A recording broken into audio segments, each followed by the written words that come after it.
પંચમહાલ જિલ્લામાં સમી સાંજે ભારે કડાકા ભડાકા સાથે તૂટી પડેલા વરસાદે જનજીવન અસ્તવ્યસ્ત કરી નાખ્યું છે.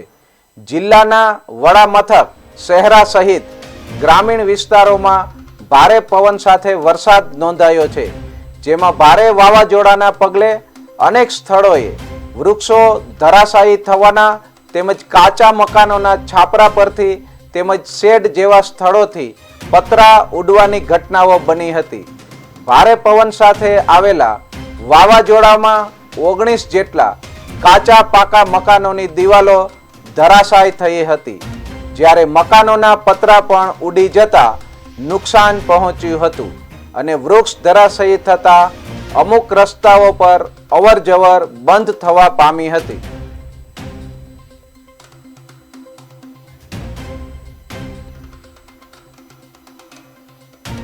ગઈકાલે સાંજે વાવાઝોડાના કારણે શહેરા તાલુકાની અંદર અમુક ગ્રામ્ય વિસ્તારોની અંદર કાચા પાકા મકાનો એવાને થોડુંક આંશિક નુકસાન થયેલ છે, જેમાં દિવાલો પડી જવી અને થોડા ધારા પતરા ઉડી જવા આવા આંશિક નાના નુકસાન થયેલ છે.